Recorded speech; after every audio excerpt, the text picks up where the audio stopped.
Let's get some analysis now of where we're at ahead of the ministry being announced by Anthony Albanese in the next half an hour. We'll take you live to the Prime Minister when he starts to speak. But in the meantime, let's bring in Darrin Barnett. He's a fellow at the McKell Institute, a former Labor advisor, and David Cross, who's CEO at the Blueprint Institute. Gentlemen, thank you both for your time. Darrin, a rare moment for a political party emerging from the political wilderness into the government room today, and the Prime Minister to announce the new front bench in the next 20 to 30 minutes. Oh, this is a day to savour for Labor people, the Labor Party. It's a great day because just in the last 24 hours it became clear that majority government is likely, and there's a possibility even of a 77th seat. So majority government adds legitimacy. It makes it far more likely that Labor can achieve what it wants to achieve in the first term, and makes it probably at this point more likely to achieve a second term. So government stability is important. The Prime Minister obviously is feeling on top of his game. He's had a very successful period since the election internationally. Penny Wong's had a win with the Pacific nations. So these are good days for Labor. We all know that those good days don't last forever, but you've got to enjoy them when you can. Oh, they certainly do. But David Cross, as the coalition seeks to rebuild, you've got the opposition leader now trying to put his mark on that job. Very, very early days. But David, in your mind, where does the Liberal Party need to go to reclaim some of that electoral real estate and support? Yeah, look, Kieran, I think it's absolutely critical that the Liberal Party doesn't make the mistake of tacking further to the right. And I think some of the commentary that we've seen in the last kind of day or so around abandoning what really have traditionally been core constituencies of the Liberal Party would be a big mistake. Ultimately, this election was a repudiation of the party by its traditional heartland, and I think attracting the talent that you need to form good government means you need to have a heartland of what are traditionally safe seats, and that has been gutted in this election, and I think the importance of that can't be overstated. So I think it's absolutely critical that the Liberal Party re-engages with its philosophical base of classical liberalism, of being the party of small government, but also of forward-thinking policy, of policy that supports free market-led solutions to the great problems of our time, whether that be climate change or whether that be the rights of individual groups.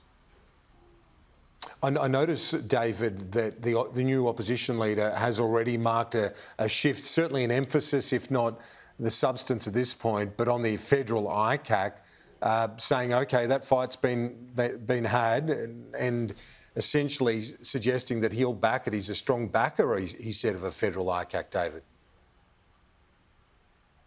Yeah, look, I think that's a very smart thing for him to do. I think you're hard-pressed to find a member of the public that doesn't support some type of federal ICAC, and I think I think Scott Morrison's opposition to that was, I think, in some ways quite clearly just coming from a place of reticence to bring upon an incumbent government more controversy than it necessarily needs. I think ultimately the idea that corruption is something that is more common at state levels and at council levels is a kind of ludicrous proposition, and I think having a federal ICAC, as it were, with real teeth is something that almost every voter across the political divide would agree with, unless you're very much kind of in that very inner beltway circle. Darrin Barnett, when you look to the Prime Minister's front bench this afternoon, they're really not expecting any dramatic surprise. I guess focus on a few of the movements, like in Home Affairs, where Christina Keneally, of course, has lost the seat of Fowler, so that position's got to be filled. But the main ones, Darrin, Treasurer, Finance, Foreign Affairs, Defence, we know where they'll all land. We do, and I can't see Labor changing health, education, a few of those other very traditional Labor strong suits.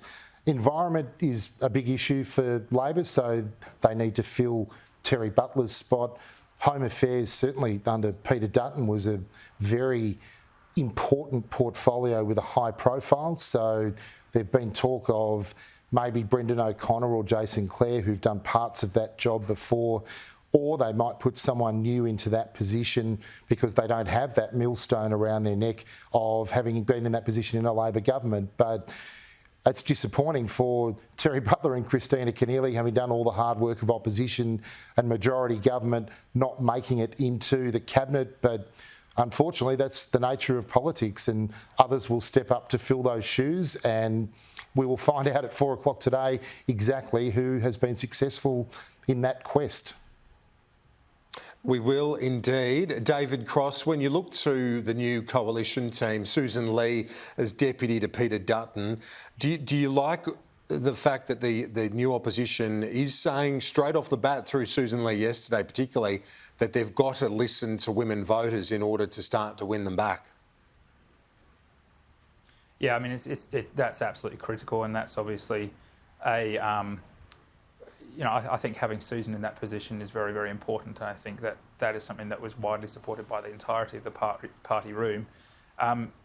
The fact of the matter is that they're going to have to put their money where their mouth is in relation to pre-selecting the right candidates in the right seats that are genuinely winnable. There obviously is a lot of talent, both men and women, in the current ranks, but I think the reason as to why women across the country turned away from the coalition is, one, lack of representation, but two, just some of the very interesting comments and policy decisions on the back of some of the controversies in the last parliament that arose, I just think weren't responded to in the right way by the government. And I think the way in which they engage with those really sensitive issues around workplace culture, around issues such as entrenched sexism, there's going to have to be a radical rethink of how the coalition approach those kind of issues, and I think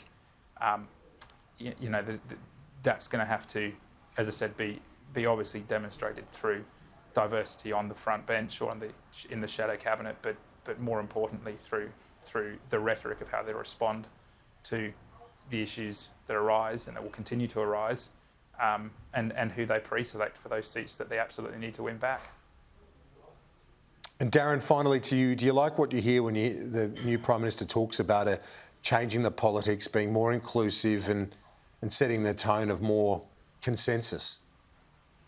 I do. I think the very large crossbench this time around means that the Prime Minister, and he's a wily operator, he will know that if he keeps the Greens and the crossbench happy, that they are occupying, certainly the crossbenchers are occupying Liberal seats, and having them mount a strong contest in 3 years' time is to Labor's benefit. And he doesn't want the Teals to come after Labor seats, so why poke them in the eye? I think it makes perfect sense for Anthony Albanese to run a very inclusive approach to the Parliament, and that includes probably more time on the floor for the crossbench, maybe some time apart from early on Mondays. Who knows what they're going to do with question time, but all of those things will be to Anthony Albanese's benefit in 3 years' time. And as I say, he's a good operator, he's been Leader of the House, he knows what he's up to, and I think that will be reflected in the way that the Parliament is run. Darrin Barnett from McKell Institute, David Cross, CEO at Blueprint. Thank you so much, gentlemen. Appreciate it.